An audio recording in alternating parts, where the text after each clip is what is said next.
Greetings, family. Welcome, welcome to the Sista Shanice show. I'm absolutely delighted to be going live and to have you join me today. We are on episode 6 now of our series Hidden in Plain Sight. And we've been tracing Africa's ancient architectural footprints that have been carved in stone and left for us, the future, to be able to see, just so that we know how great our ancestors were and therefore are. So I'm just going to copy the link and, I'm going to be posting it out to a few family members and friends so that they can join me in today's episode, which is going to be another epic journey. You know, family, I'm blown away by what I'm uncovering. I mean, I knew our ancestors were phenomenal. I knew our ancestors were great, but I hadn't really delved into the extent to which they had actually left their footprints, deep footprints, in Asia, across Asia, India, Thailand, Cambodia, Japan, China. Their footprints are all there, family, for us to see and to marvel at. And so in this series, I've been uncovering their amazing journey. And it's fantastic, So certainly hope that you've been enjoying the series. As I said, we're now on episode 6. So if you're joining me today for the first time, you've got 5 episodes to catch up on, okay? So let me jump over to my phone and start posting in the chat so that I can get some of you joining me today. And let's get the chat open here. We got Kwame Oboje in the house. Welcome, family, and welcome to our first visitor to the chat today. None other than Kwame Oboje. Big up, brother Kwame. Great to have you in the house. Yes. Let me send that out to our beloved brother Kwame. So bigging up the entire Sista Shanice show family. Brother Kwame's already in the house. Great to have you there, beloved. And we'll just give everyone else a moment or two to come through the door. And then we're going to be on fire with today's session. And oh my gosh, family, what a world we're living in. What a world that we are living in right now. These are perilous times. We've got some mad people in positions of power, some crazy people who have so much firepower at their fingerprints. And these guys are lunatics, absolute lunatics. And there doesn't seem to be any stopping them. They just seem to have the ability to do whatever they want and, not be accountable to anyone. And so these are very perilous times indeed. I mean, throughout our history, we know there have been times like this, but complete nutters heading up, a couple of the most powerful nations on the face of the earth. Oh my goodness, family. The world is in trouble. The world is in trouble. But, we press on in the hope that they will come to their senses and they will desist from causing and wreaking havoc around the world. But we know that, one particular state has their agenda, and that is to take over the entire Middle East. But the Middle East certainly isn't going to be going down without a great fight, because they know right now it's all or nothing. Have you been following the news, family? Do you know what's going on in the Middle East? Drop your comments. What are your thoughts on what's happening in the Middle East right now? Sister Shanice in the house. I'm actually going to be live on Galaxy Afiri Radio on Saturday. And we'll be having a conversation about the war that's happening in Iran between Israel and America, who've teamed up together and have decided that, you know, they want to force a regime change in Iran so that they can access their oil and their resources. And if we think that these people are going to stop with Iran, we better think again. We absolutely better think again. So we're going to have a conversation about it in some depth on my radio show on Saturday, the Big G Galaxy Afiri Radio. I'm on as a presenter on alternate Saturdays. So to those of you who join me on these alternate Saturdays when I'm live and direct, and for those of you who call in and join the conversation and the debate, thank you so, so much. You know, I so appreciate the interaction. But going back to today, this evening's show, Family, I'm delighted to tell you that we are going to be continuing to trace the footsteps of our great ancestors. Yes, family. Our ancestors have been leaving their marks across Asia, because you know we're the original people across the entire globe, right? We addressed this in session 1, in episode 1. And I've gone east, you know, to India, Thailand, Cambodia, Vietnam, you know, and I am seeing what looks to me as evidence of our ancestors having been, you know, there in ancient times. I'm going to show you the archaeological evidence, the architectural evidence that exists, you know, in the stones that have been carved into perpetuity. That was their intention, you know, when they did these carvings, that it would be there for the entire future. Hence why, you know, we are able to trace the footsteps of our ancestors today. So certainly hope that you've been enjoying the series. Certainly hope that, you know, you've been with me throughout from episode 1 and that you're sticking with me. We're now on episode 6. If you don't catch it live, then of course you can catch it on replay anytime you know, you have some spare time. And you can imagine a lot of research works goes into uncovering all of this hidden history. And so I do it not just for my pleasure and leisure, but more importantly, I do it for you, our community. Okay. And so, yes, enjoy, share the knowledge, you know, make our children and young people aware of their greatness. And family, you know, one of the most distinctive African feature, I think, that we have. I mean, there are several distinctive features, but one of the most, you know, I think distinct, unmistakable features that we have as Africans is our nose, especially those of us who have got broad noses. And I tell you, if I was seeing all of these phenomenal architectural monuments carved in stone, you know, with these big noses, I would have been even more proud than I already am of my big broad nose. Yes, family. And so, you know, let's make our children proud, shall we? Let's show them the evidence of their greatness so that, you know, they can just go through life feeling a sense of pride. Yeah.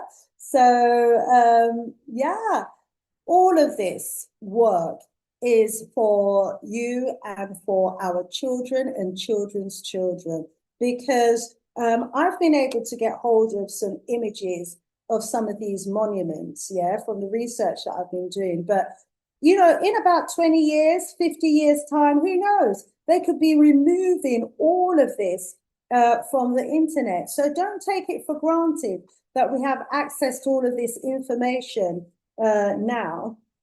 it's not something that we have been able to enjoy or were able to enjoy prior to social media and the internet and everything else. And so these people are, at some point, are going to turn around and say, these Africans are beginning to realize just far too much. I mean, we've done such a great job for 400 years to hide the truth from them. But social media now is uncovering and revealing the truth. What are we going to do about it?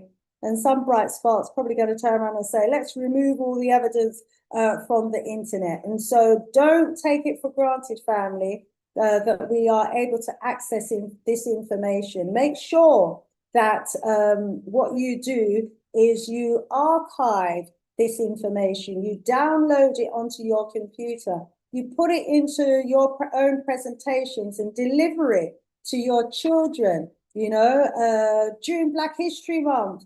And you know what we say, every month is Black History Month for us. And so, get out there and help to share the knowledge of our history and the images that we have, with the rest of the family. I want to rise up. Brother Kwame, he was saying to me, he was trying to tempt me. He said, oh, you want to get this book I've got?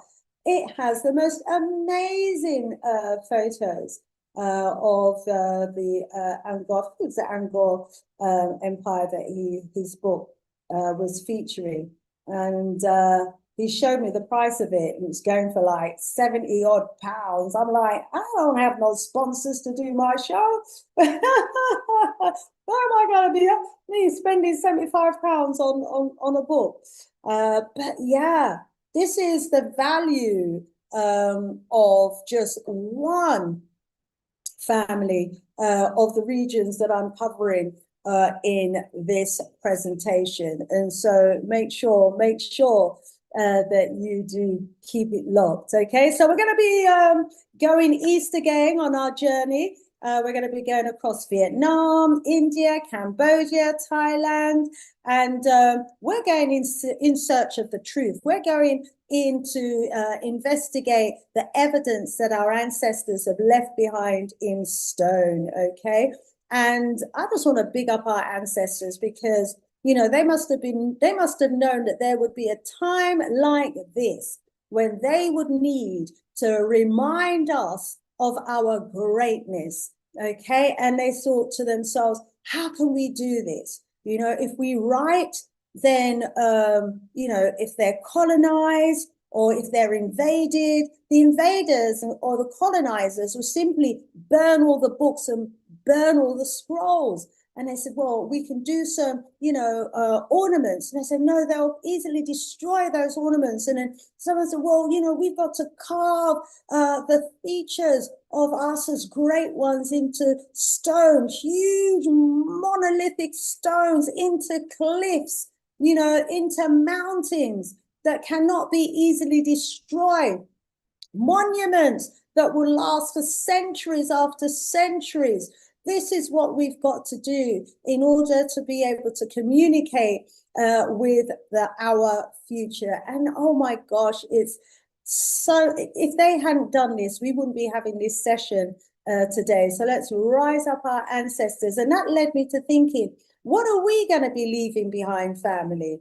What are we going to be leaving behind that, our enemies will not be able to destroy, that can inform our future of how great they actually are? Give me some suggestions in the comments. To those of you who have already joined me, thank you so much. Oh,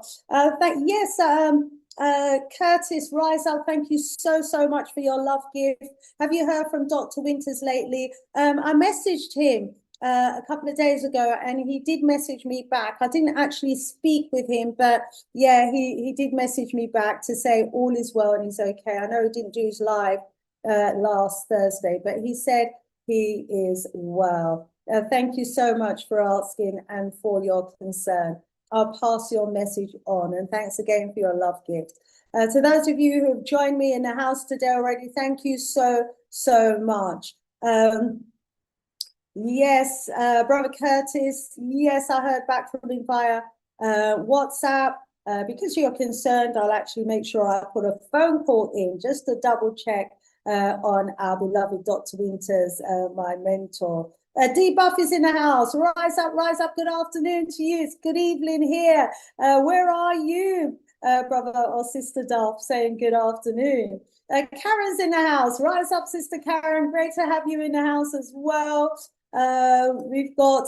Let me make this a little bit bigger. We've got Natron in the house as well. They think might makes right. Until they receive what they dish out, only that they will understand. Absolutely agree with you, Natron. You know, they're like the big bullies of the world. And you know what bullies are like. Until, you know, people get together and deal with the bully, they will continue bullying everybody else. Rise up, Karen from the USA. Great to have you in the house.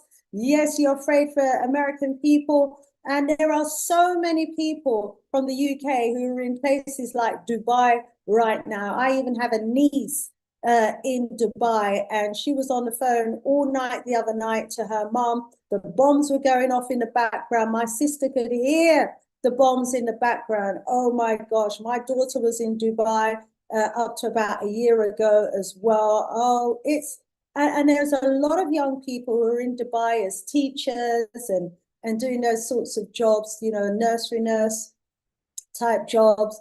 So we have a lot of people and family members in Dubai. And so, yes, it's a terrifying time right now for the people of the world, not just the Americans, the people of the world.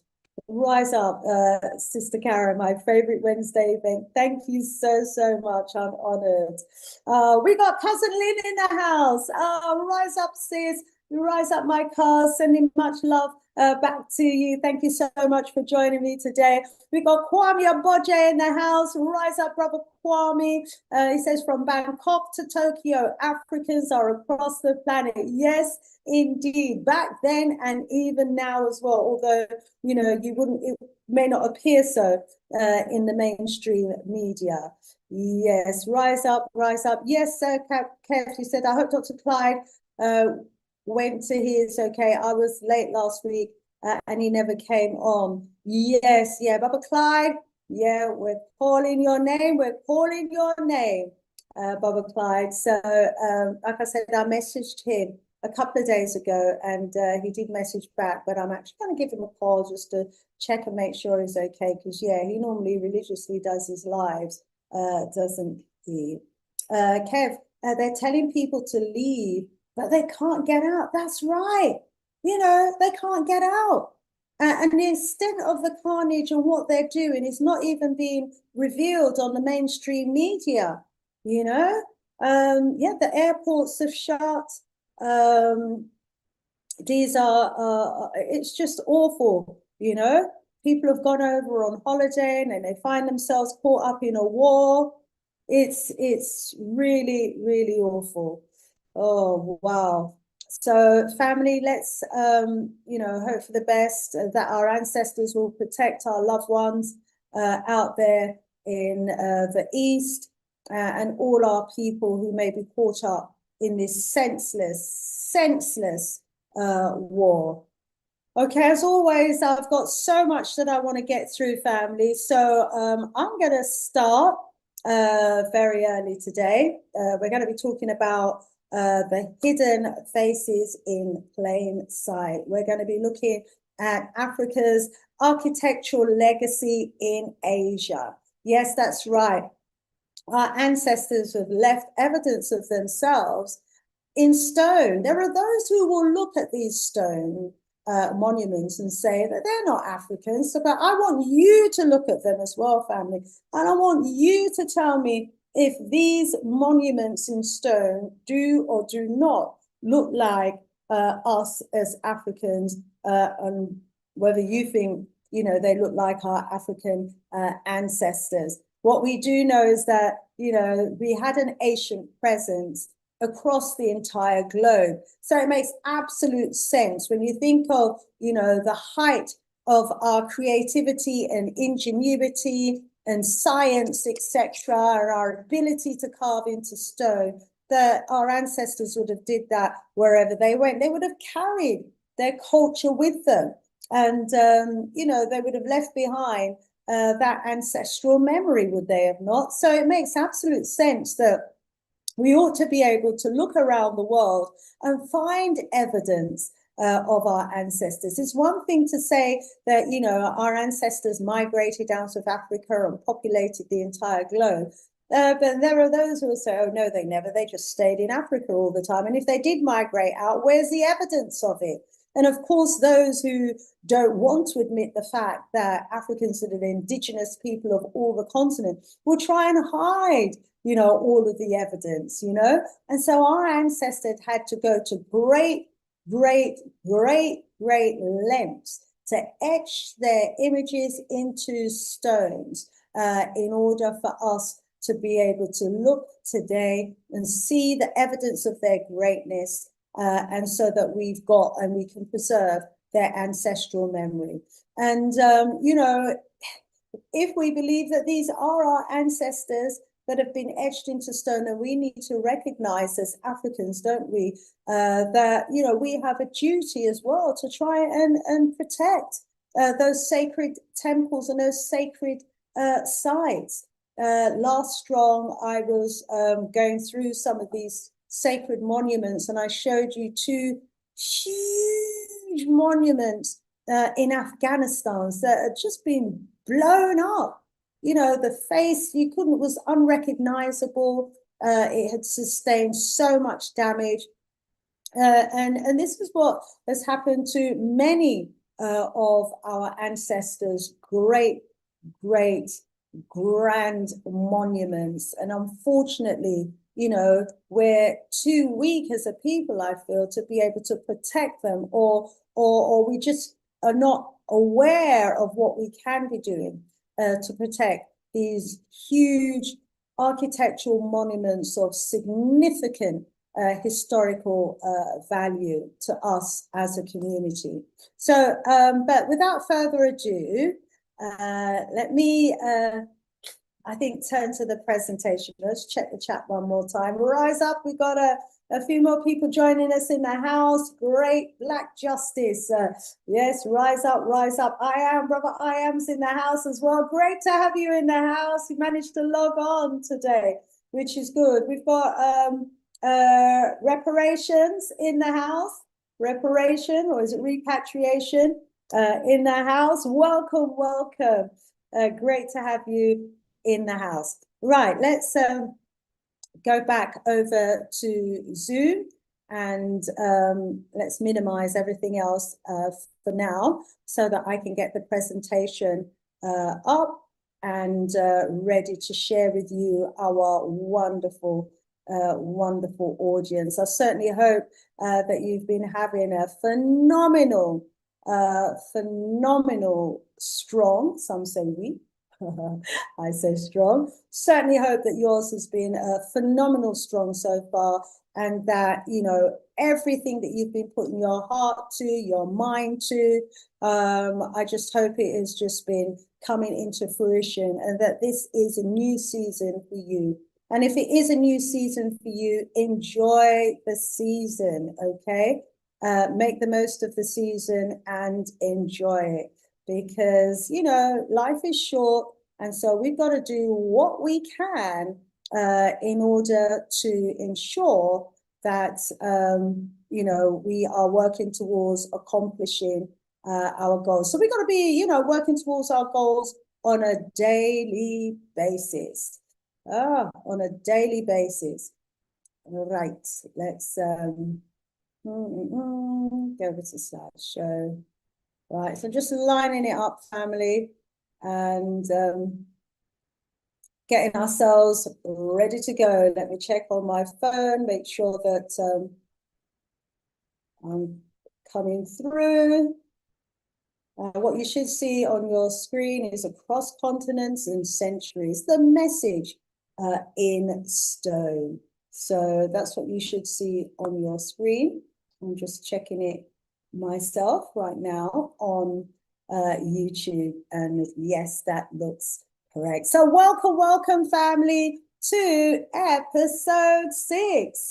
We're going to be tracing Africa's ancient architectural footprints that they have left behind for us in stone. We're going to India, then Thailand, Cambodia, Vietnam, and I'm going to go through at a slightly faster pace so that we can get through some more, a bit more quickly. Okay, so in this episode, stay with me, family, as we journey east, and we're going to be investigating and looking at some of the faces that have been carved into stone. And I want you to tell me what you see when you look at these faces. You know, I get comments after the shows, and they're like, "These are not Africans. These are just, you know, images of the people that they looked like at the time." But you know, how many people around the world actually have big broad noses like that, and you know, their hair in cornrow or shiny bumps, or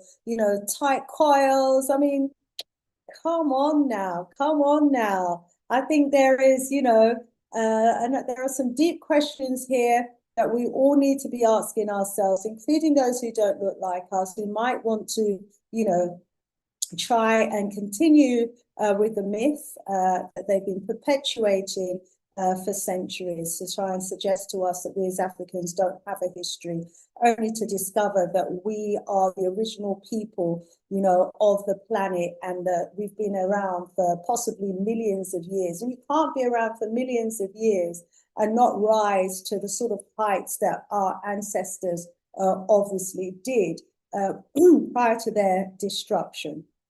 And so, you know, as we know, genetics are the new kids on the block. So not only do we need to rely on what the archaeologists have to say, they would, you know, go to the artifacts and go to the monuments, and they would say what they had to say, and conclude, obviously, that nothing to do with Africa. But we've got the genetics in the field as well now. And the genetics are actually getting DNA scrapings where they can. And they're coming back and they're concluding that, yes, Africa was the cradle of humankind. And so here we are. Anyway, we're going to continue to look at some of these spiritual iconography, monumental rock carvings. And you know, we're going to see what our early ancestors were doing, and maybe we can hear from them. Will they be speaking to us? What will they be saying?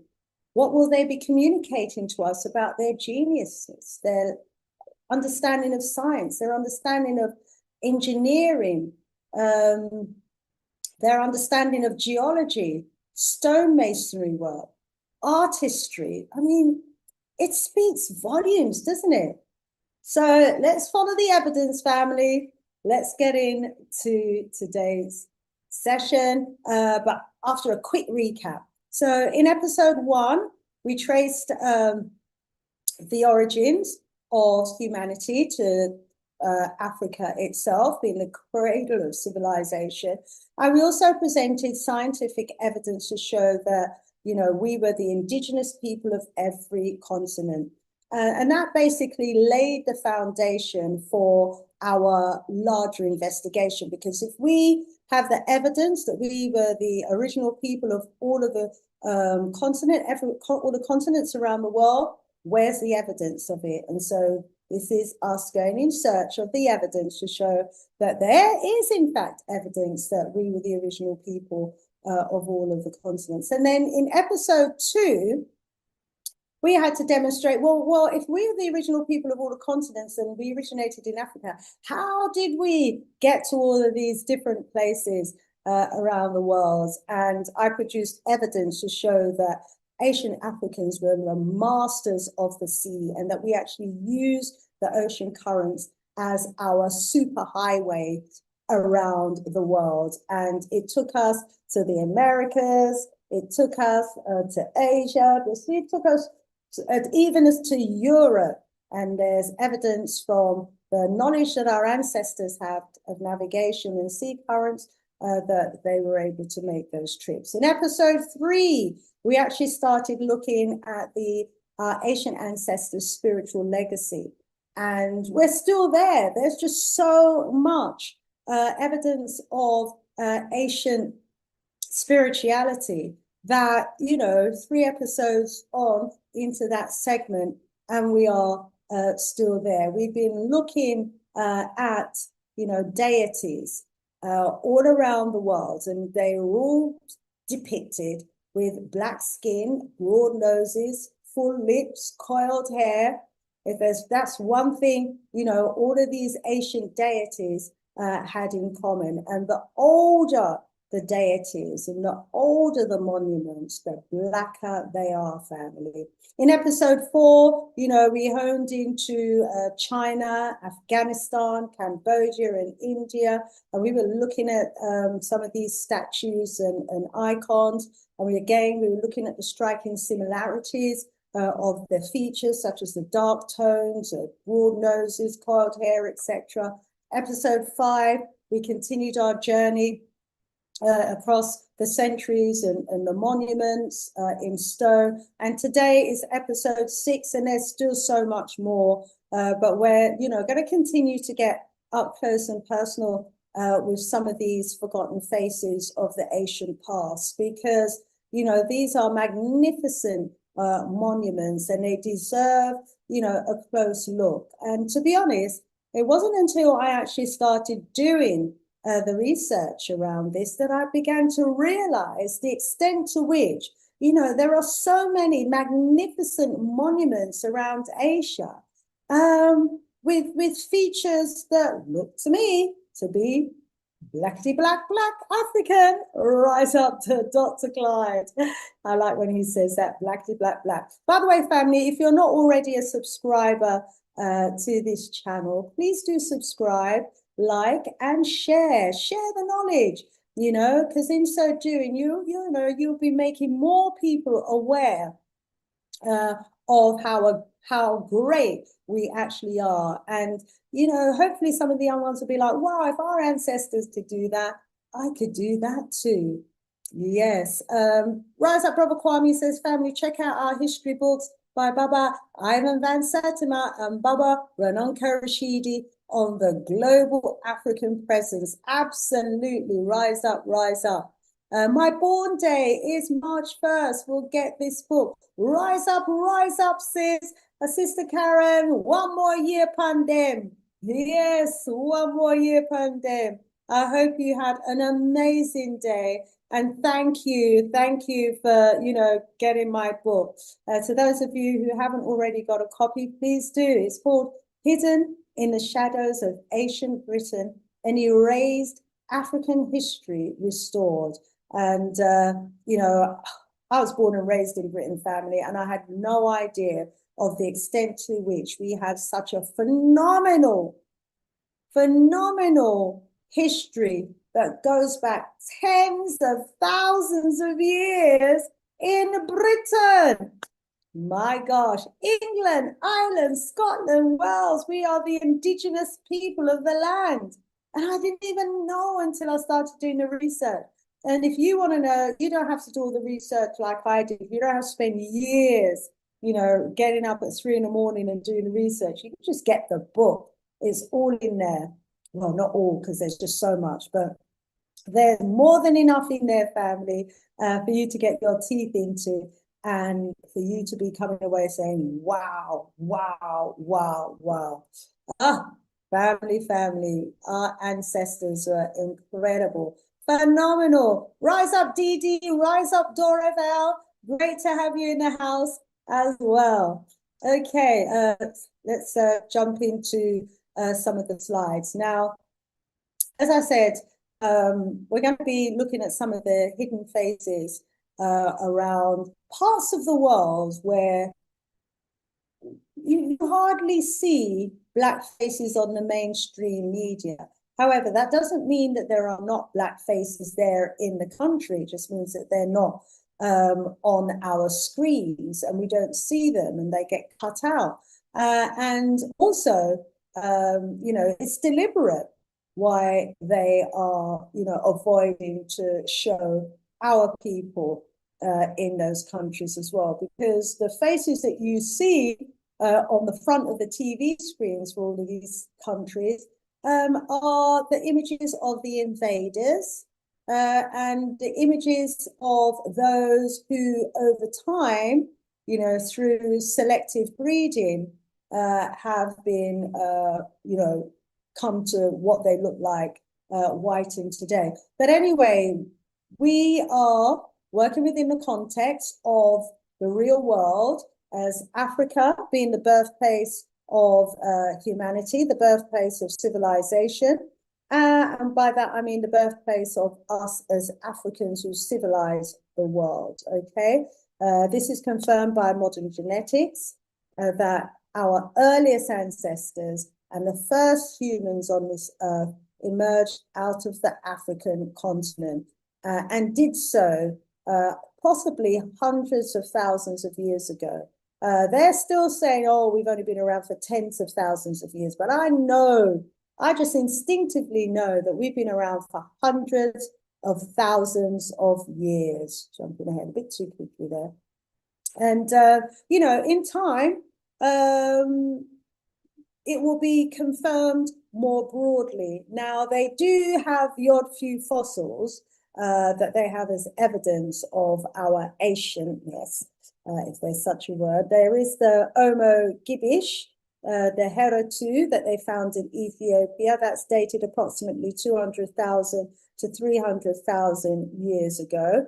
And that is the skeleton remain of a human in Africa. You know, it's not like some of the other older ones that they're trying to suggest as some sort of, you know, hominid that, you know, wasn't actually human. They just don't want to admit how old we really are. But in time, it'll all come out. There's also been studies, you know, these mitochondrial DNA studies where they look at the genome sequencing of the African population.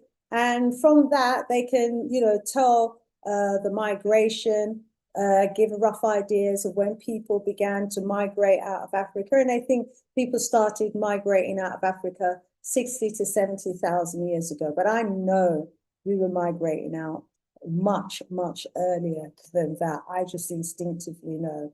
And yeah, so when we look at the images here on the screen, these basically represent the hidden faces from the various parts of the world, the hidden faces of Malaysia, New Zealand, Australia, Bougainville, Egypt, Thailand, Papua New Guinea, you know, and the various Asians, so from different parts of the East. These are the descendants from the original African populations who migrated out of Africa. Obviously, there has been some mixture as well that we can see has obviously happened. So if we look, for example, the images of the Australians, you know, what we're seeing is a population that over time diversified from their Africanness to some extent. And this would have happened through, you know, some admixture with a different group later down in their history. It would have also happened through inbreeding, you know, because of isolation, and a genetic drift would have occurred. Now, you know, there's so much that could be said about the different groups that came into the different continents, from the Caucasus Mountains and from the mountains on this Asia side as well. And those are the groups, those being the Neanderthals and the Denisovans, that it is said that the interbreeding happened with, that brought about, you know, the new species, the different species, and even the Caucasians and Asians as we know them today. But they don't like to talk about that anymore. You know, back in the days when I was young growing up, you know, it wasn't a problem for them to talk about them being, you know, descendants of Neanderthals and Denisovans. You know, they were quite proud of it. But now they seem to be trying to cover that up. So what we do know, nevertheless, is that the original Africans, you know, populated the entire globe hundreds of thousands of years ago. And then at some point in time, probably around 4,000 to 5,000 years ago, a mixing started to happen. with some other beings, species that came out of the caves. And so the later populations after that mixing started to change, okay? And so when you look at ancient monuments and our ancient evidence of us as of Africans, they're going to look different to, you know, the more recent ones. And when I say more recent in our history is like 5,000–6,000 years ago. So just note that there were the original Africans then. Over time, there was the admixture, the genetic admixture that happened, you know, to those that had dispersed in some parts of the world. And although there was that admixture, it didn't impact the entire original Africans in all of those regions. There were many Africans, large groups that managed to maintain, you know, their 100% Africanness. That's why today, you know, you'll find Africans with no Neanderthal DNA, no, you know, no DNA outside of their African DNA. Okay, and then there are places where you're going to find some Africans who have had where some genetic admixture did actually happen, and they may have a small trace of some Neanderthal DNA, or so they say. But, you know, just so that, you know, in terms of the timeline, you know, if we're looking at 1,000,000 years ago, hundreds of thousands of years ago, tens of thousands of years ago, we are looking at, you know, the indigenous Africans around the globe. But then when you come down into more recent history, when we started getting this other species coming in from the Caucasus Mountains, you know, and settling around us, joining our camps, joining our towns, our cities, and our communities, and then the admixture started to happen. We're so welcoming as a people, so welcoming. Sometimes we're entertaining the devil and we don't even know it. That's how welcoming we are. Anyway, family, let's get into some of these images. So here we are at the Ajanta Rock Caves site again in India. And I'm going back there because one of the images that I did have in the last session from the Ajanta Rock Cave, I got a message from one of our beloved brothers to say we couldn't actually see the face of that image very well. So I'm going to try and use more close-up images in this presentation. So if you weren't with me last strong, just to remind you that the Ajanta Rock Caves is a site in India, and it features 30 rock-cut Buddhist temples and monasteries that have been carved into a horseshoe-shaped cliff in Maharashtra. And that's in India. And it represents one of the earliest and most important centers of Buddhist art in Asia. And the caves basically illustrate how spirituality, architecture, and sculpturing was so important to our ancestors, and how they fused all of this together to make it into a sacred environment.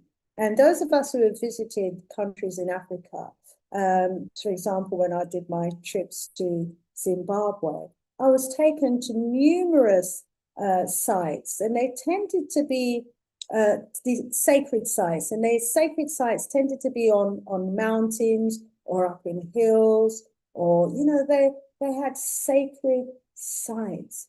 And, you know, so from South Africa to India, to all over Asia, right up to Europe, you will find sites that our ancestors held sacred. So this bodhisattva is dated from the 2nd century BCE, it's said, to about the 7th century CE. And they're renowned for their intricate sculptures, and it's very well preserved up until this time. And, you know, they've got expressive paintings that depict basically the Buddhist legends. So this figure in the slide, as I said, was taken from the cliff face of the Ajanta rock. I mean, if it was like 20, 30 years ago, I'd be going out and I'd be visiting all of these places, and I'd be there with my camera, and I want to rise up our beloved Rononko Rashidi, because that's what he used to do. That's what he was, renowned for doing, jumping on planes and going, all around the world and taking photographs of these types of images of our ancestors that had been carved into stone. Yes, Sister Karen, she's like, look at the nose. Yes, indeed. And I'm so glad you love the platform. Yes, Brother Kwame says, I wasn't even taught about Africans in India, such as the Dalits, etc. But none of us were. This is all history that's been hidden from us. Yeah. So this figure here is either a Buddhist devotee, or it could represent a celestial attendee in Buddhist cosmology, or it could be a Bodhisattva figure. Either way, it's been carved in high relief, protruding out from the volcanic rock.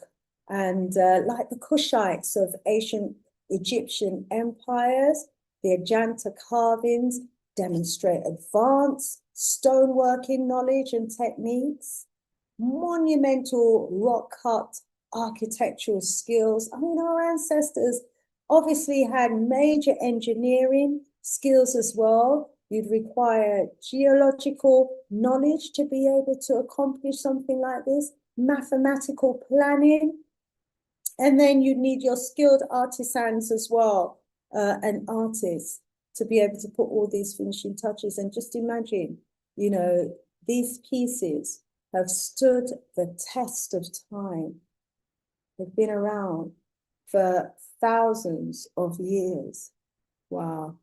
I mean, if this one goes back to 2nd century BCE, it's been around over 2,000 years, and it's probably much, much older. The Angkor Wat, part of the Khmer Empire. Wow, look at the features on that. As Karen said with the other one, look at the nose. On this one, look at the nose indeed. Yes, Kwame, big up Baba Rononko Rashidi. Just want to thank everybody again for joining me on this platform. Thank you, Karen, for loving the platform. For those that don't know me, my name is Sista Shanice. And just to remind you, I'm the author of 6 books. You can get my books on Amazon. This book here is my most recent one, Hidden in the Shadows of Ancient Britain, an Erased African History Restored. If you're looking for a gift, if there's a birthday coming up, if you want to give someone the gift of knowledge, get that book. Knowledge, you can't take knowledge away from someone once they've had it. And if you've got young people who like to stay in their room and read, give them this book. It will be jaw-dropping for them. And they'll come away just feeling so proud of themselves. So, yeah, so here we are. We're going to Cambodia now. Join me as we go to Cambodia. And, in ancient times, this is a region where we find the Khmer Empire. And the name is given to it because it was a really important civilization back in the classical period. They think the period was around 800 through to about 1300 AD, which isn't so long ago in the scheme of things in terms of the timeline of our history.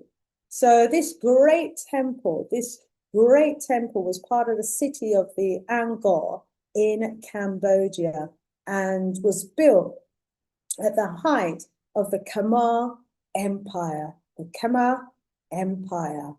Wow. And take a look at the map and the region, because here we are looking at the Angkor Wat site. that was part of the Khmer Empire. We're also going to be going to Thailand, Vietnam, India's just over here.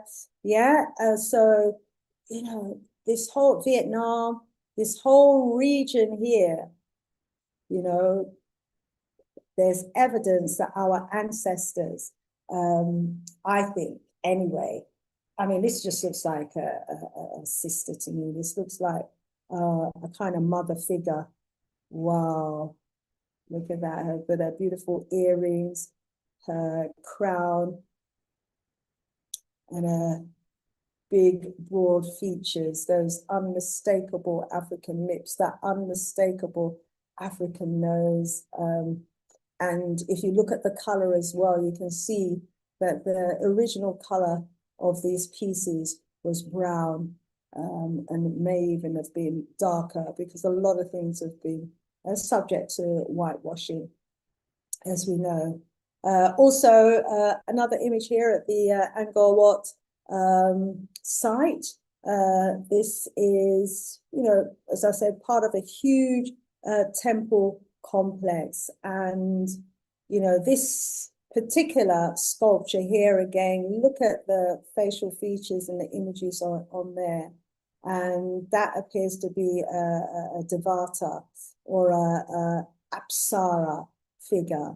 And they would have adorned the temple walls and entrances, and, you know, they would have been seen as celestial beings in the Hindu Buddhist cosmology. So this is, we're looking at what was sacred Khmer architecture. And, you know, these were revered as celestial beings. They were the symbols of divinity, the symbols of beauty, symbols of grace and cosmic harmony. And the Devatas, they were the protective female deities. And all across the continents, we find there to be images and a spiritual kind of embracing of the female, of the woman, as deities, as guardians of the people. So, you know, this tells me that, you know, our ancestors highly revered the woman and saw the woman, the female, as the one who was the protector. She was the, you know, revered as the deity in so many of these spiritual stories. And it was the woman who represented, you know, obviously nurturing, caring, bringing forth life.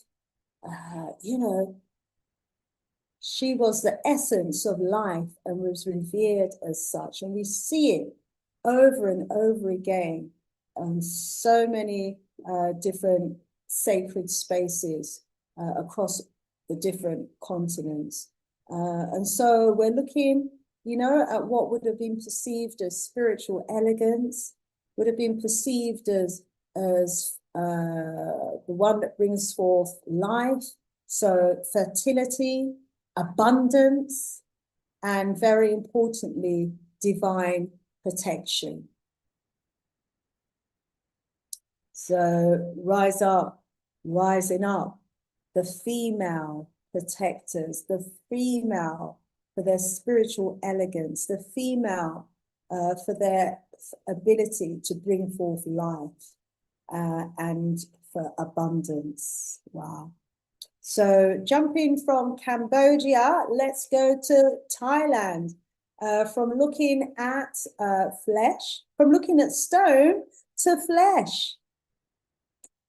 Now, I put these two together because, you know, I'm observing some similarities here.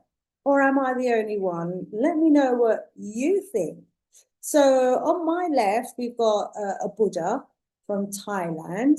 And this Buddha is dated to go back to 800 AD. So that's over it's 1,000 1,200 years ago, this piece of stoneworks was actually made.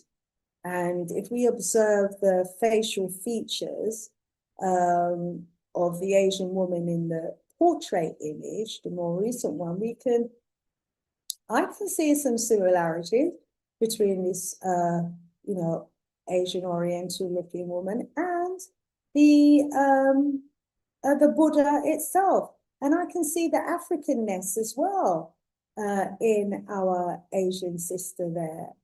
And so, this is, a Buddha head from Thailand. And I mean, the mainstream white miseducation system, they will tell us, that there are no similarities here. These were not Africans, but this sister is just screaming out to me as a beautiful African sister. I'd say from the region of West Africa as well. So we need to bring our own eyes to this. The mainstream educational institutions and their historians and their archaeologists and anthropologists and the like, they've had their eyes on these pieces, for centuries, and they've been giving us their interpretation of these pieces. Now it's our time, family, to think for ourselves and see for ourselves and to bring fresh eyes and fresh, perspectives on these Asian pieces. And I'm looking at the stone monument and I'm looking at what I can see in the flesh, and I can clearly see some similarities. Am I jumping to conclusions? Some may say I am, but I can definitely see, some ancestry there in that Buddha monument that goes back to 800 AD and was revered in Thailand at that time. So are we looking at what was a naturalistic image of a woman who was perceived as being the protector, the spiritual, guardian of the people?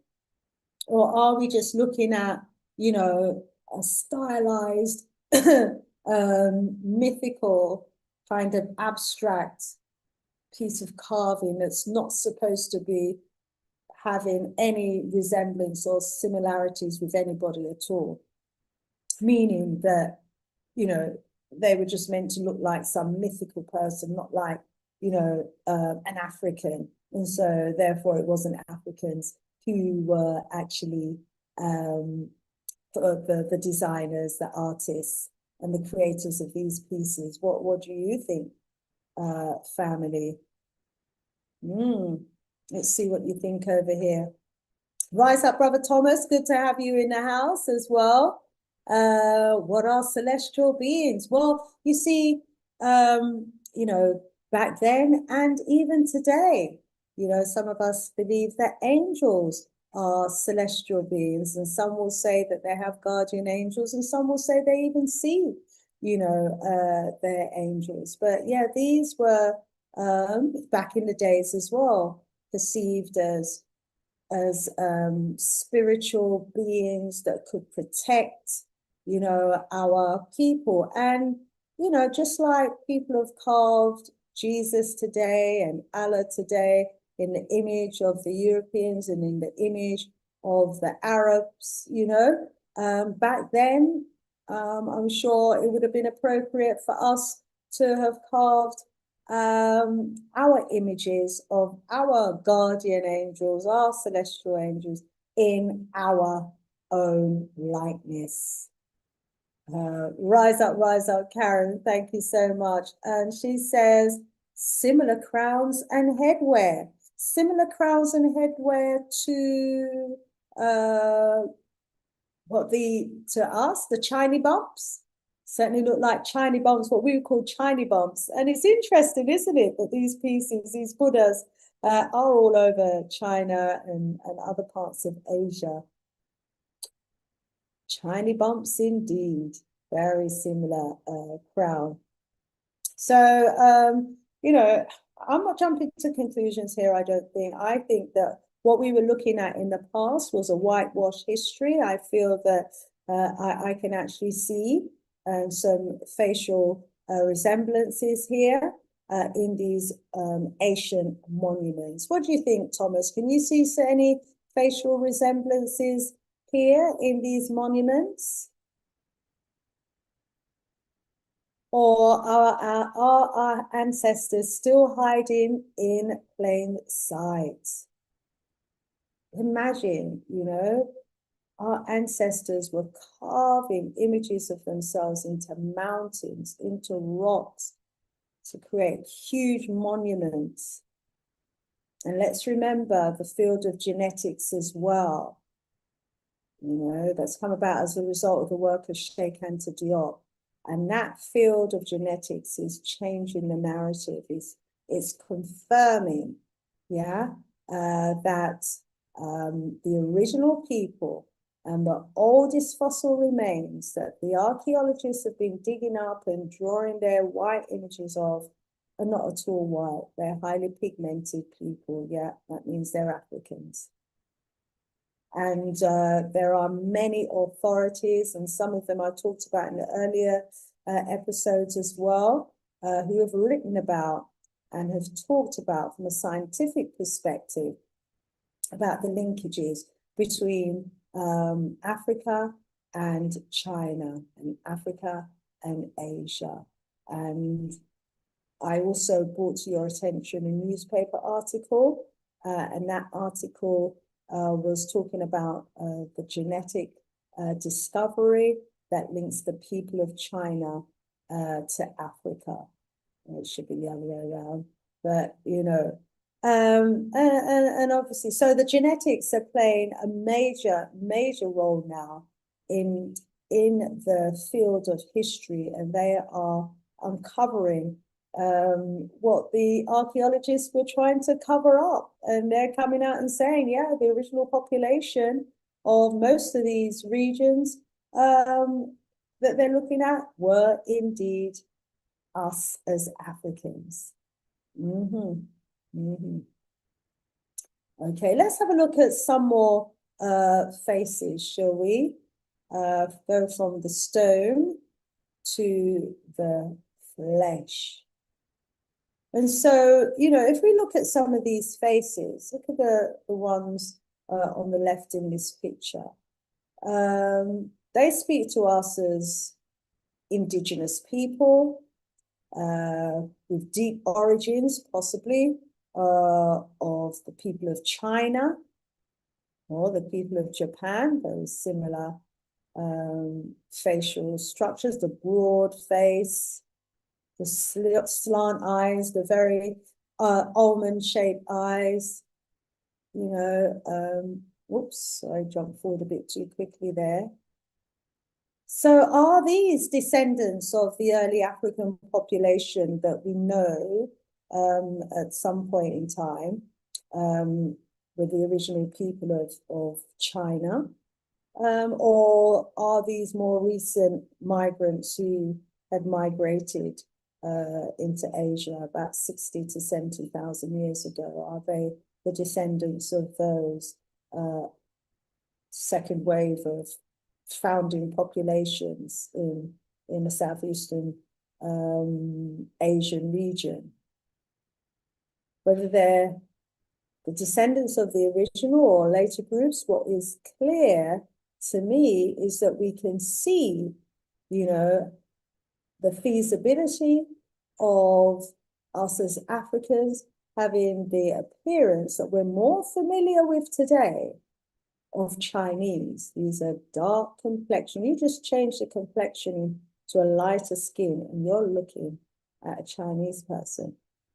And then on the right-hand side as well, you know, this image, you know, it's a photograph of, you know, people who are dressed in their cultural attire, a style that, you know, we're familiar with more in the East Asia region. And again, dark complexioned individuals with Asian features. And this woman here, there's a lady who looks just like her here in the Gambia that I buy my vegetables from. She could be her sister. Wow. And so we can see, and look at this lady here. I blew her up a bit because she's quite small, but look at her features as well. Just like the mask, the same eyes, broad nose, same lips, except our facial mask. That face was a bit rounder, isn't it? Maybe rounds like this one here, or this lady here. But again, we're seeing the African phenotype ability to, have the features that we're more familiar with today, that we recognize as Chinese, or those from the Southeast Asian region, the Melanesia, region. So again, we have to put this within the context of the genetic evidence, within the context of the monumental evidence in stone, and also, the documented evidence from those early explorers that talk about, the Black populations in those regions as well. So we know that they most definitely did exist there. But yeah, I think these images, if they do nothing else, it reminds us that Asia's earliest people descended from Africa, and maybe tens of thousands of years ago, this before the mixing, before the isolation that might have caused a bit of a cultural drip, before the evolution where, new species have come in, our ancestors may well have looked like these beautiful people, because their masks and monuments kind of look like that too, do they not? Yes, blackety black black. Karen is convinced. She's saying blackety black black. And she says, I was taught some proper Black history when we went to school in the US, Virgin Islands, Caribbean history. Oh, okay, cool.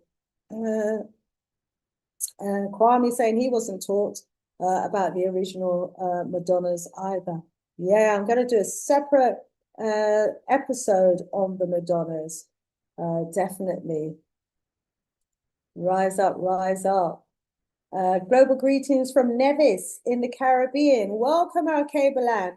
Glad to have you in the house, all the way from Nevis as well in the Caribbean. Beautiful. Kwame says, our ancestors are our preachers than Jesus and Allah. Yes, indeed. Kevin says, it's been a while, but Yashom Tafari logging in. Welcome, Yashom. Good to have you in the house. Didi said, definitely has African features. Those lips for a start. Yes, that's what I'm talking about, Didi. That's what I'm seeing as well. The academics will say, oh, no, we can't conclude that they were Africans at all. Imagine. I'm seeing African features as well. Cableland, the original Filipino people were dark-skinned people. Many Chinese and other Asian territories as well. That's what I'm seeing, most definitely. Yeah, here's another image. This is an image of a young boy, and the photo caption says, descendants of the ancient people of southern China, Thailand, and Cambodia. They are the Kulin of the ancient texts. The Kulon refers to dark-skinned people in ancient China. These photographs, if we look at them, again, invite us to maybe see what some of the ancient populations of southern China and Thailand and Cambodia may have actually looked like in the flesh. And so we know that there were people who historically were actually known as Kunlun. And this apparently term was used back in the day to describe dark-skinned people. Some are likely to have been descendants of those who originally migrated to the region. Some could obviously be descendants of later migrants. But look at their facial features. Quite distinctive, isn't it, for that region?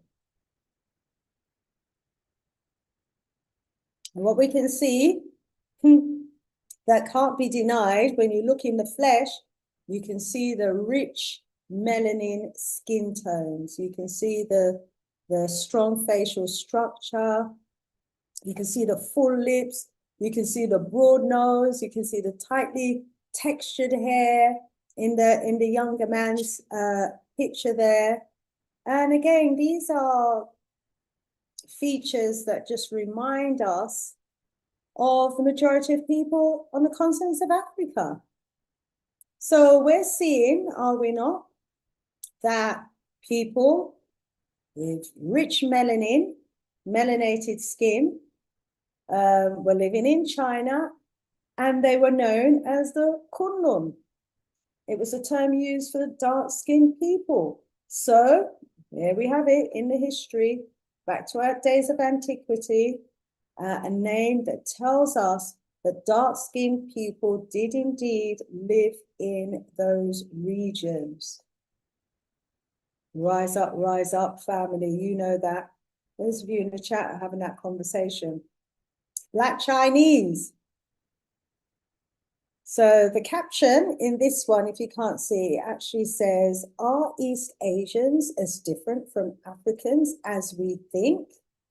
Wow, people are on it, family, because there's still a big cover-up about this. So it says, in some ways, the distinctions are clear, but not always. For example, there are many African people like the San who carry the physical traits found among East Asian or Mongoloid people. Is it common origin or convergent evolution? What do you think? When they say convergent evolution, what they're talking about is, you know, independent kind of evolution, similar to species of different lineages, kind of result of them coming together, being in the same environment, you know, that's created this look rather than it being a common ancestor. So if it's a common ancestor, it'll be, for example, the San people from South Africa. They were the ones that migrated there with that distinctive look. And it's their distinctive look that's, you know, and their strong genes that's come through from then till now. But if it's convergent evolution, then it's a mix with other species. Well, we know in recent times, more recent times, in the last probably 1,000 years or so or less, the complexion of those people who would have been known as the Kunlun people have lightened and even whitened. And that would have been a result of selective breeding, lights going with lights, lights going with whites, and whitifying the black out. So that would have been convergent evolution, and our people and the species being selective in terms of their breeding. So, and then the caption in the second one says, the Naki of southern China were once described as black people, but today the Naki look like other Chinese. Okay, is that as a result of convergent evolution, selective breeding, intermixing?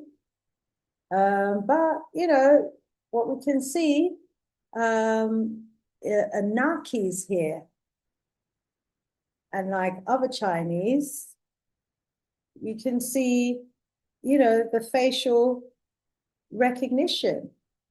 And these old photos are telling us something, are they not?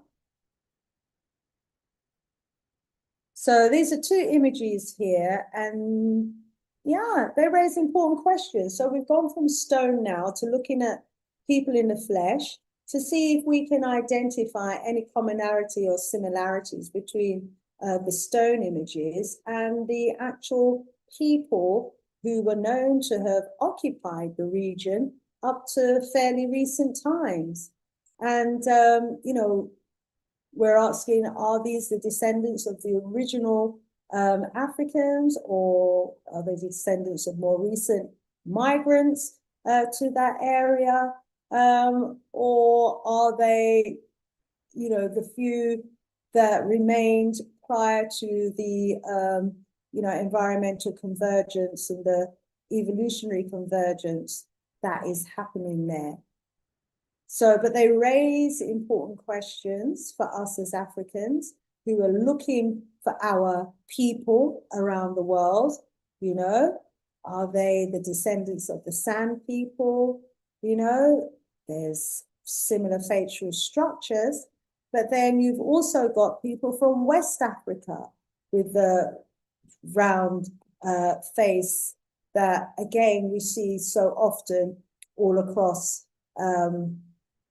China and Asia, you know.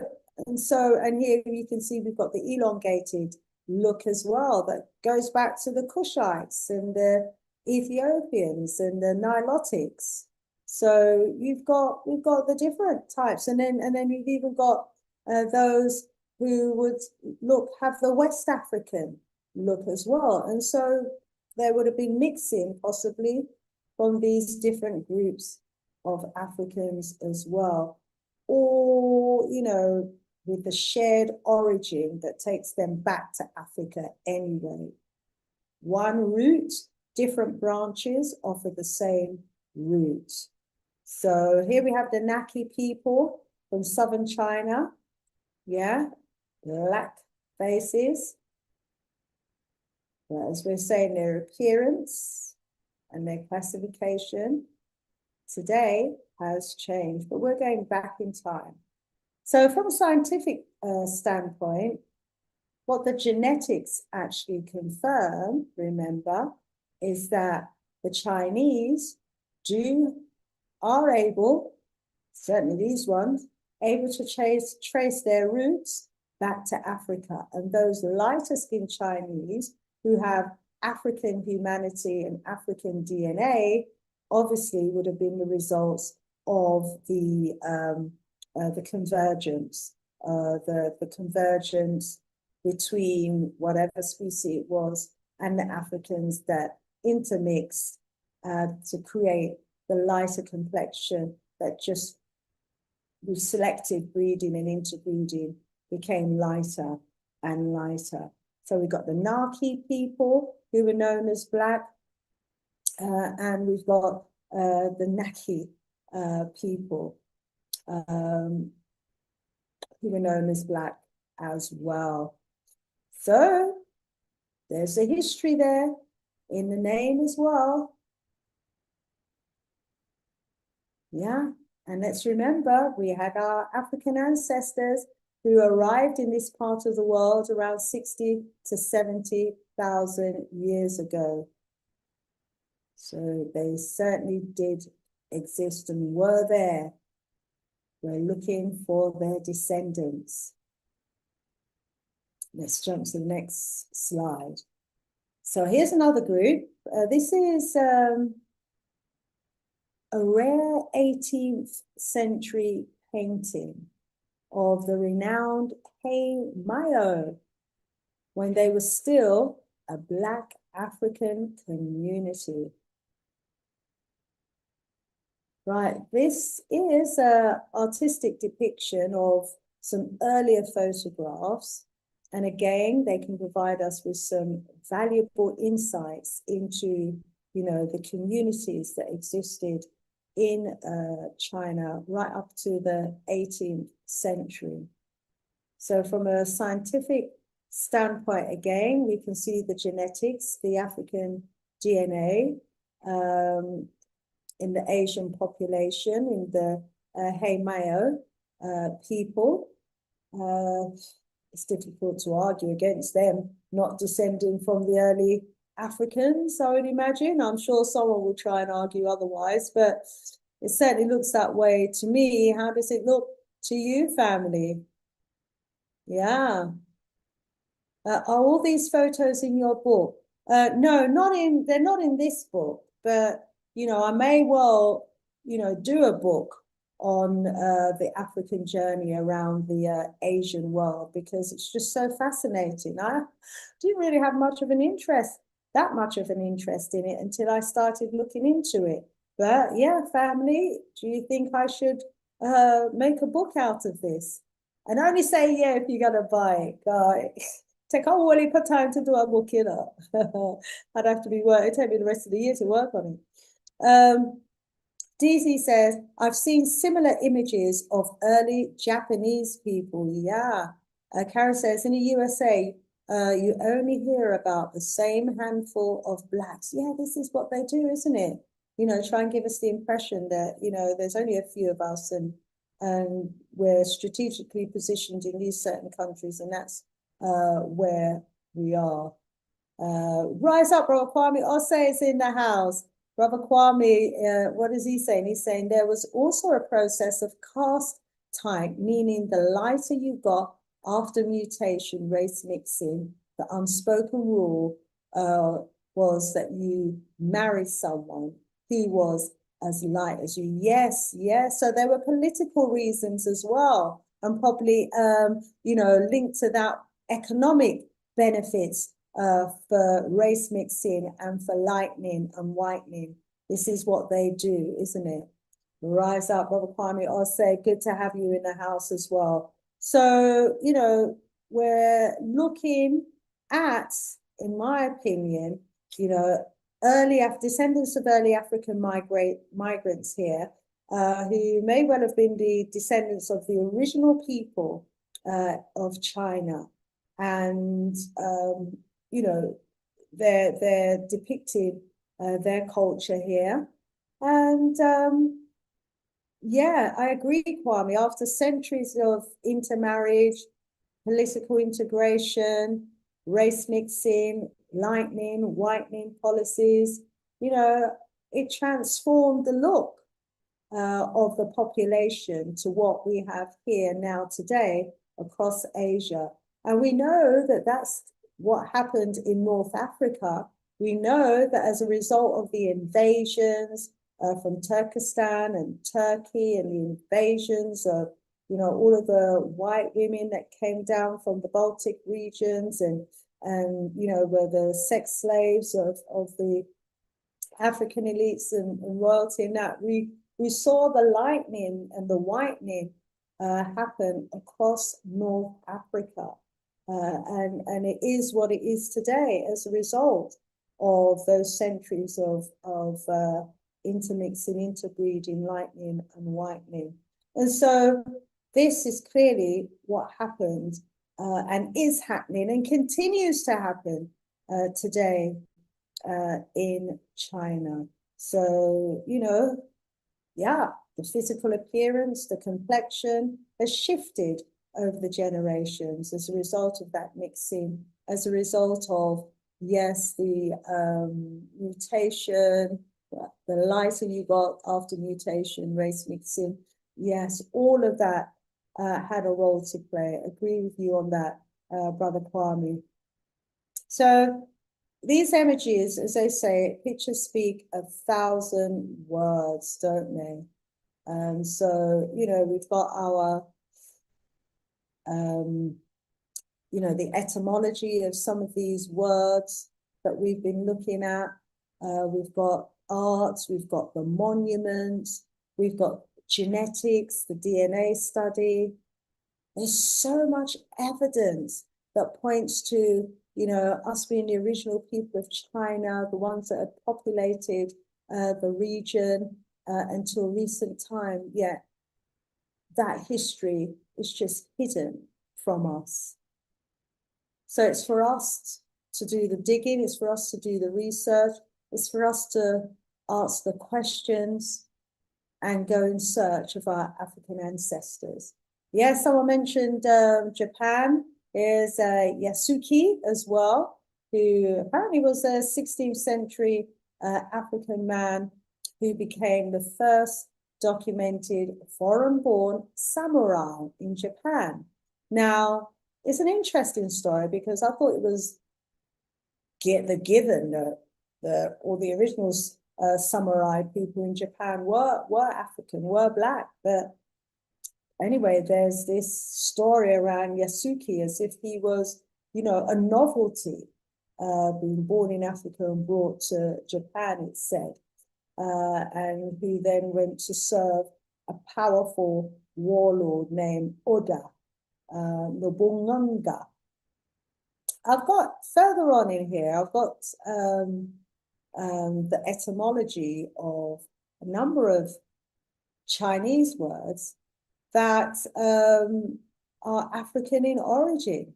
And that name there even sounds very African, but I'm not West African, so it could just sound that way to me. But what are your thoughts on the name there as well, family? Kwame Ossi says, look at India and Pakistan, a process of caste hierarchy, lightened part of India, especially the north, and dark skin in related to the south of India and Pakistan, like Sidi. Yeah, for real, for real. So I'm going to skip forward a few images, but they are just, I just kept coming across some of these really interesting images as I was doing my research.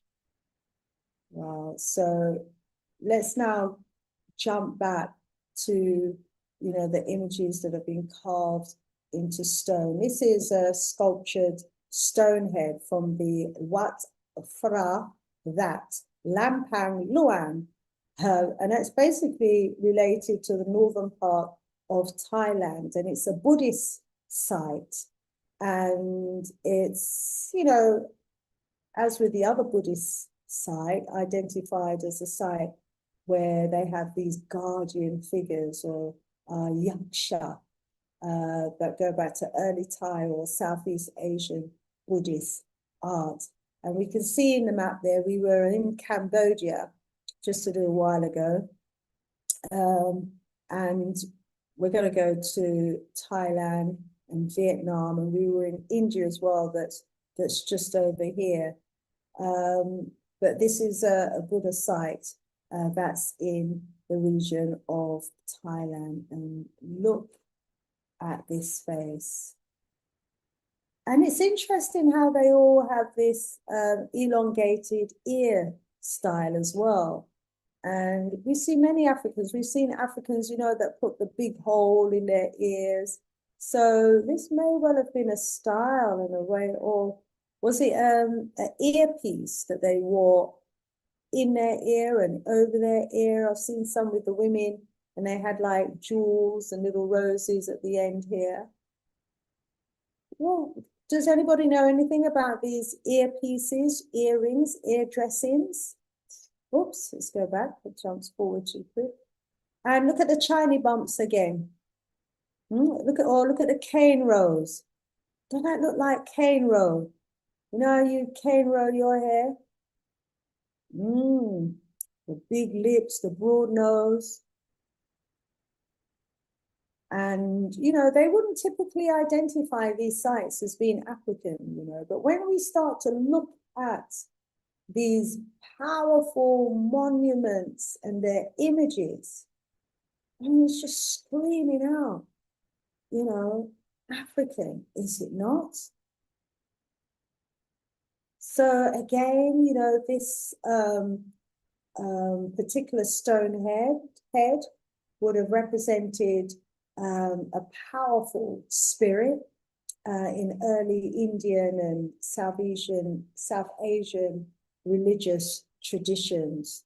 And it's in one of the Buddhist temples there as well. So this head would have come off of the stone body of what would have been may be regarded as a guardian of sacred spaces or a protector of the Dharma, the spiritual law, or they may have been symbolic of the defender against negative forces. So, you know, these huge monuments and figurines outside the temples, they were there for a reason. They had symbolic meanings. You know, they were representatives of, you know, protectors, strong ones, those with spiritual powers, you know, who could answer, you know, your prayers. And so it's a real sacrilege, is it not, to cut off their head and put their head in a museum, as they do with some of these sculptures. But, you know, we're seeing many pieces of monumental stone artwork all over India, Thailand, Cambodia, Laos. There's Buddha sites, African appearing Buddha sites all over Asia. And as I said, until I started looking into this and putting this presentation together, I wasn't really paying much attention to the African presence in Asia. But it's phenomenal, family. And look at the craftsmanship as well that our ancestors have developed over the centuries. This is an interesting comparison that I come across. We have an ancient Buddha, and she's wearing what appears to be china bumps. And we have the image of a modern sister with her china bumps. Is that not what they were depicting in their art? And again, look at her ears. Her eyes are closed, so she's not all seeing, all hearing. I mean, the ears look like all hearing. The eyes maybe closed into the spirit. But yeah, look at those lips on both of those, the stone and the flesh image. And look at the nose and the almond-shaped eyes. Beautiful, beautiful. And again, the Buddha represented a Black woman, I would say, a Black woman, who was, you know, the protector, the guardian of the people, who they could go to find peace, to find solace, to find answers. Wow, isn't that beautiful? Okay, let's jump forward a few slides and let's go to Vietnam. So here we are, we've left Cambodia and Thailand now, and we're into Vietnam. And I've done a close-up shot of one of the images from the Cham or early Vietnamese Buddhist stone art site. So even in Vietnam, we've got this rich array of archaeological sites, from prehistoric caves to ancient kingdoms and imperial citadels. I mean, Vietnam, who was to know? Well, maybe you all did know. Maybe it's just me that didn't know the extent to which, you know, our African ancestors had left, you know, all of this stone art all over Asia. I'm very familiar with the stone art that they've left all over Egypt, Sudan, and the North African region. But to think that there was similar, you know, monumental stone art all over India, Thailand, Cambodia, Vietnam, Laos, Japan. Wow. I mean, our ancestors were carving these images, I'd say, of themselves into mountains, into rocks, into caves, you know, and and they form part of their ancient kingdoms. Wow. So this is, in Vietnam now. We can see the Indian influence as well, all over that region. We can see the Asian had developed a kind of style, in the way that they portrayed their guardians. So here we have the Vietnamese Asian kind of style. And you can see the facial features there. Hopefully you can see the facial features of this particular relic. So I've homed in on it so that you can. And, this sort of look was common across early African Asian art in Vietnam. Okay. What I see are the striking similarities between the facial profile and phenotype of this image here and the African. Here, this is where I took it from. And this piece is in the Museum of Champ. It was from the ancient kingdom of Champa. And this ancient kingdom flourished in central and southern Vietnam around 192 to 1832 CE. So just under 1,000 years. And Champa was a maritime civilization. They were deeply connected to the wider Indian Ocean and the world. And by about the 4th century, they'd adopted Hinduism, and then they started reshaping their temples away from the Buddhism to the Hinduism. And they had their rituals and their sacred art. And here we've got the carvings, again showing their goddesses or their divine figures. And, it's also linked to the Durga, or protective cosmic form. And where this site is, it's surrounded by smaller attendants and figurines. So here we have the smaller attendants and figurines I've tried to blow up, and they're the ones down here. And then you've got, the main goddess with all these arms, multiple arms. And it's not just decorative. I think they were signaling like the supernatural power and the abilities, of these deities to be able to act in many ways at once. So it has to be a female, because that speaks of multitasking, doesn't it? Something females do quite well. Men, can you multitask as well as females? So as you can see, boy, she's got lots of plates spinning in the air at the same time, but she's also got some little ones here, some devotees to hand to help and assist.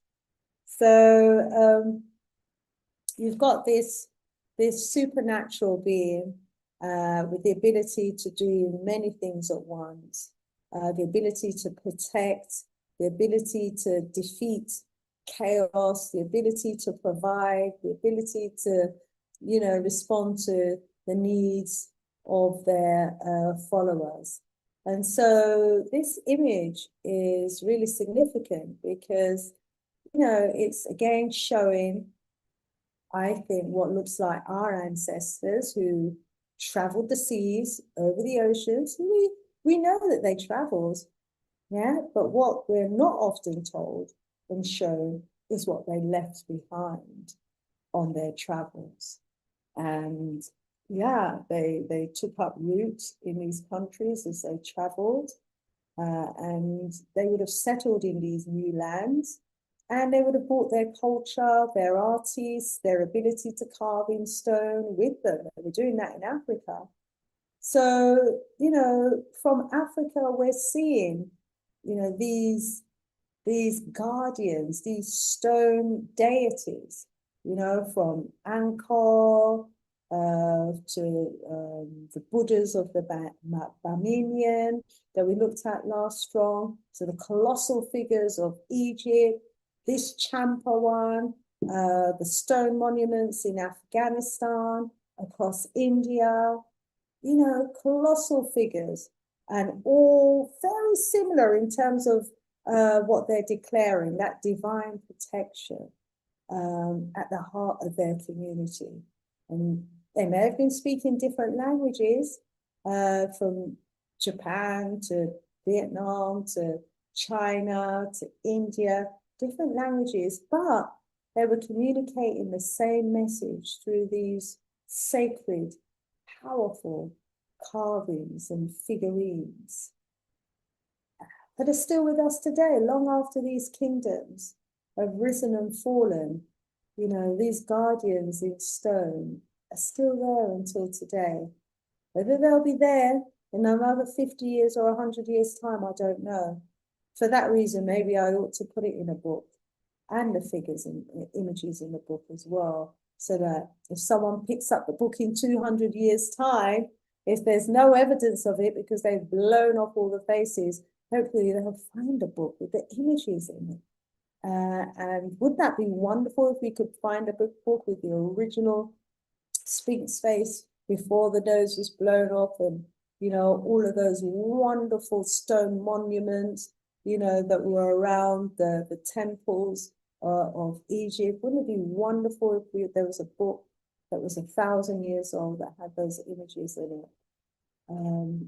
So yeah, books are very, very important. Long after kingdoms have risen and fallen, you know, if we've got the books, but if we don't have the books, if we have the stone monuments, that can tell us so much.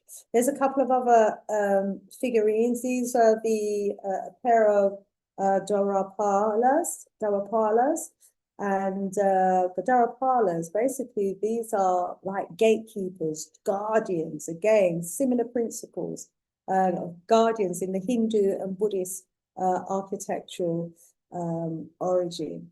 And it's written about as well in the Sanskrit. So there's documented evidence about them there. And, you know, these are more than just temple statues, far more than that. These are, you know, ancient sacred guardian figures, and they were probably carved between the 2nd and the 13th centuries CE, part of the medieval Hindu temple tradition, where at the entrance, it would be protected by these powerful divine attendants. Notice these are females, and notice they're standing on some sort of creature as well, and they're standing strong and confident. They probably would have had some kind of spear or armory in their hand, you know, ready to fight, you know, on behalf of their devotees. And they're adorned with their hair done elaborately. Yeah, they were there. They probably, yeah, look at their hair, the way their hair styled, beautiful crown. Their hair's been beautifully done. Yeah, these were special people. These were warrior women.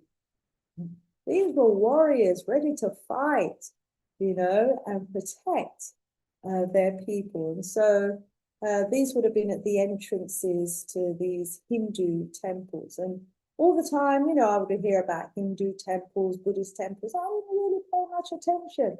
And now I'm looking at, you know, some of these monuments, and I'm just seeing them for what they really are.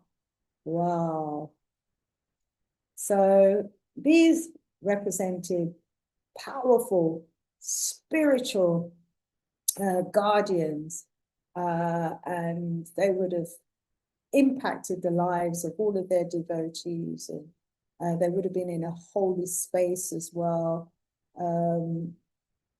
It's a shame we don't know about their ceremonies from those ancient of time. But I'm sure, you know, even up until today, they haven't deviated too far from the original process. So, woo, from ancient times till now, from ancient times when you had these small women figurines, you know, the Venus style female figurines across the entire ancient world, from Africa all the way to Russia, you had these Venus figures, and they were regarded as guardians. They guarded the temples.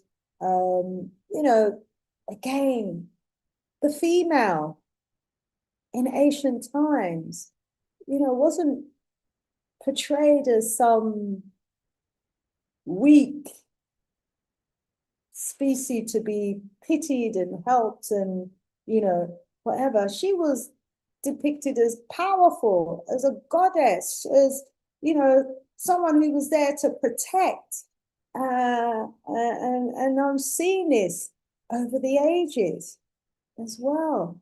So not only were we, you know, to bring forth life, but we were there to protect life as well. And it seems maybe even in the afterworld, because these would have been at the entrances of these temples, and they were there as guardians, maybe not just in the physical, but also as guardians in the spiritual lands as well. Wow. So let me just quickly whiz through. Look at this Shiva. Oh, this is another masterpiece from the Cham sculpture as well, from the Champa Kingdom.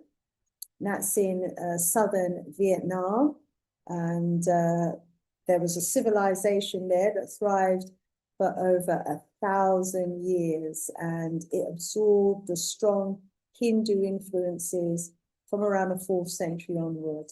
And this is another figure from the Cham style kingdom. Look at his lips and his nose and that face. Woo! Let's quickly go through some more. Oh, I wonder what's happened to her nose here. Again, this is from the Cham Museum. And the Cham Museum apparently houses the largest collection of Cham sculptures and artwork in the world. So we need to go there and have a look at that, do we not? And here, what we're looking at are some stone sculptures of beautiful goddesses from the Khmer cultural world of Southeast Asia. And this is a temple that's connected to the Angkor temples in Cambodia or the neighboring regions. You can see the influences across the regions. And, you know, these represent sacred, spiritual goddesses who were probably located in the temple. I could see this like at the back of a cave, you know, where there would have been a long archway and walkway before you go and pay your respects and honors to this goddess whose nose has been damaged here, as we can see. And so this is, they would have again represented celestial, supernatural goddesses, spiritual angels. This is the holy setting. This would have been in a holy setting as well. And look at this elaborate halo that this goddess is wearing. And yeah, the jewelry, got jewelry on. So it's all about ritual, it's all about identity, it's all about this spiritual presence. I think women, you know, we're more powerful spiritually. We have, I think, spiritual powers that was recognized in ancient times, but less so now. Could that be a message that our ancestors are sending us? Are they reminding us of, you know, our status as goddesses, as protectors, as ones who are in tune with the spirit, who maybe can usher in the presence of the spirit? These are the Khmer artists that would have masterfully, you know, done these works. And when you think of Khmer, you think of Kemet as well. And, you know, there probably was the link. Sorry, I'm back the wrong way. Here's another head from Thailand. Here we are in Thailand. We saw this one earlier. And to me, I can see the similarities here between this powerful kingdom of Ife in West Africa as well. So here we are in Thailand there. This is the Debrainwashing, and it's the Buddhist African Indian Gupta style that we're looking at here as well. And the appearance of an African woman, a guardian. These sculptured heads. Interesting. Okay, moving swiftly along. So we want to get through this segment so we can move on to a new segment in the next episode. Here we have a head from India in the Gupta period. And look here at the shiny bumps. Look at the curls all over the head. The nose has been damaged. The full lips are still there. And maybe during the period, because this is so significant, isn't it? It probably represented, you know, it would have been represented enlightenment. You know, there would have been some interpretation of this particular hairstyle as well, the shiny box hairstyle.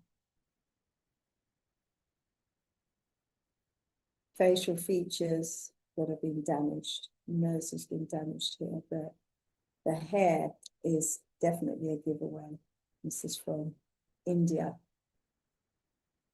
Here's another Buddha from Thailand. Again, look at the shiny bumps. And look at the bun that's been cane rolled up at the top. There's another figure as well. This one's made out of limestone, and it's in the Museum of Bangkok. And this Buddha was connected to the Debrainwashing artistic tradition. And this Buddhist culture flourished roughly between the 6th and 11th centuries CE across mainland Southeast Asia, including areas of present-day Thailand and neighboring regions. And so they influenced Vietnam, for example. And of course, we're very familiar with the monuments, the stone monuments of Egypt and those stone statues there.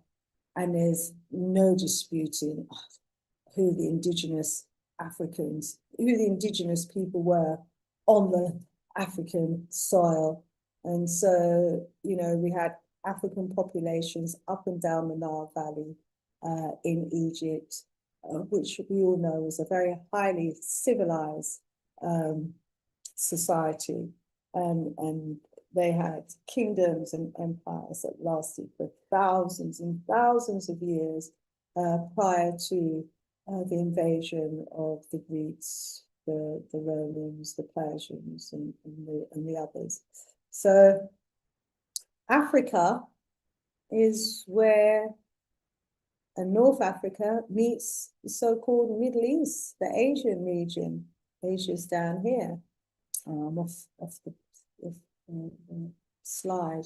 But yeah, Africa, we can see where it meets Asia. And so it's not surprising really that we see all of this stone evidence from ancient Egypt all over Asia, because it was a powerful civilization that influenced the whole world, as far as Europe. So I won't go into the Olmec heads now because of time. I'll leave that for next strong. But family, woo, these monuments that we've been looking at, I mean, they're screaming at us. They're saying, hang on, wait, take a look. There's a much bigger picture here that you're not seeing, And when you look at the monuments in the regions that I've been presenting around Asia, China, India, Vietnam, Cambodia, Japan, the message is the same. These are fragments of our history. And what's clear is that our people had a powerful artistic tradition of carving their belief system into mountains, into caves, into rocks. And wow, we see the influence of Egypt, of the Kushites, all over India and Southeast Asia. And to me, what we're looking at is evidence of the journey of our ancestors in that region. What does it look like to you, family? Certainly hope that you've been enjoying this presentation. We've got a couple of minutes left. Let me go over to the chat and see what's been going on. Ah, you saw a Rasta man. Oh, that's probably the man from Japan. Yeah, man. I see what you're saying there. Yes, that's a black cultural hairdo, the Chinese bumps, yeah? And there's a black grandma. Yes, you can see the grandma in there as well. Betty, rise up, Sister Betty. She says, Sister Shanice, if you Google black Chinese man, you will see an elder who is clearly of African descent. Rise up, sis. Kwame Aboje says, Sister Shanice, I couldn't imagine our people in other parts of the world that I didn't know. And a beautiful sister like Afro-Chinese sister. Look at that. The person was a beautiful woman. And these, you're seeing the beauty of the women in these monuments. Wow, yes, indeed. Rise up, Brother Kwame. Mami Shanice, do you have brethren and sistering friends that look Asian or Chinese? I've never really kind of looked at people in that way, but of course, I'm going to start looking at some of our brethren and sisterings differently, but I've never been to that part of the world, I must admit. I've never been to China, Japan, but I know plenty of Africans. Actually, there are many Africans all over YouTube that have visited Japan and China, and they talk about the similarity in the languages. And in this presentation further down, I've actually picked out, a number of Chinese and Japanese words that are also West African words, So yeah, some of the language has still been left behind, as well as the culture of, and as well as the religious culture, the stone carving culture. Yeah, it's been left behind. Rise up, Bobby. Good to have you in your house. Sent to India. They should look at it. They don't know their history. It's been hidden in plain sight. It's been hidden from all of us, and we've all been convinced to, believe what we're looking at is not what we're seeing as well. They call these women diva in Hindi. Diva has a deep spiritual meaning that the white man has contaminated with the term diva. For real. Yeah, the same thing come to my mind. There's so many, of our spiritual, powerful words that have been demonized. Bobby says divas are the Kushites or King Kush. Look at that. The Hindu so-called Go Krishna means the black one, signifying the Krishna of African. Yet the anti-black Hindus have painted him white because of the anti-African caste system. Rise up for your comments in there. Read the comments in the chat, family. Drop some of these comments as well into the underneath the video when you come out. I agree, Sound of Music. I think I'm going to talk about that on my radio show on Saturday. Sound of Music says, Sister Shanice, sad news.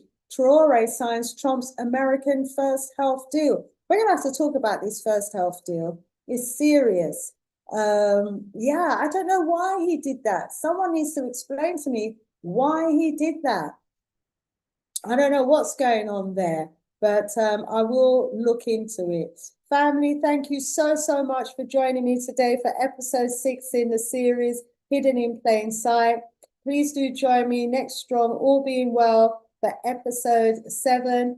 I'll try and get hold of our beloved Dr. Clyde to see if he's available to join us, because it would be wonderful, wouldn't it not, to have him join us on the session, my mentor, Dr. Clyde Winters. Family, stay strong and powerful. Thanks for keeping it locked. Please do share. More love, more strength, and stay safe. All being well, I'll see you back here, same time from 8 p.m. GMT time, 3 p.m. EST time, live and direct.